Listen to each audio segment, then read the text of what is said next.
So this right here is Warren's room. Very small. He wanted everybody to think he was humble. Brielle Decker showed us around one of the mansions that used to belong to Warren Jeffs, the polygamist FLDS church leader and convicted felon.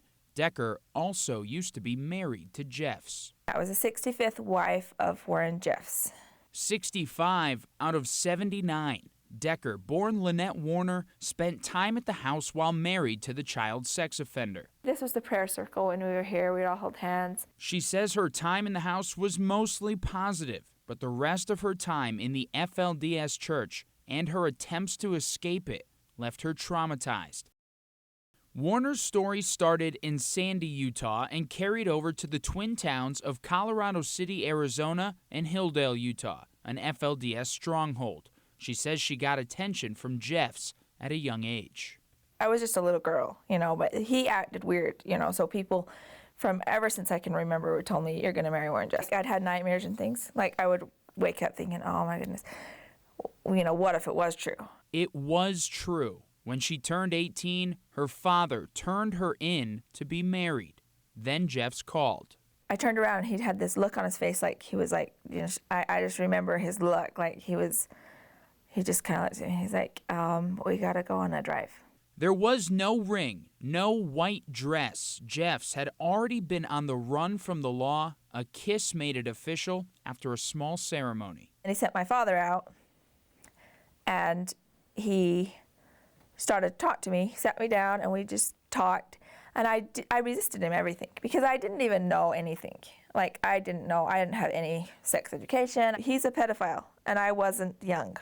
So I don't think he was really that interested. She says the marriage was never consummated, and Warner says the FLDS prophet took notice that she was different. She was then sent to houses of hiding all across the country: Las Vegas, Texas, South Dakota. I have been the most wicked man. Jeffs was eventually caught, but torture from church members was only just beginning. They told me at one time, they said, if you kill yourself, we'll tell everybody it's an accident, but if you don't, we will kill you and tell everybody you did it yourself. There was a time when they put a rope in my hamper that had a knot on it, and in code that means, like, hang her. Eventually, it was back to Colorado City, where Warner's own brother, following the church, locked her in a room with the windows nailed shut. He went around to all the neighbors and told them if they saw me trying to escape, trying to get away, I was crazy. But she did escape, barefoot and running through the town. A trusted neighbor eventually put Warner in contact with Kristen Decker and the Sound Choices Coalition, a group that helps women escape polygamy. Kristen ended up adopting Lynette Warner. She then changed her name to Brielle Decker. I just got legally adopted so that I could, no matter what, I would be not in the FLDS.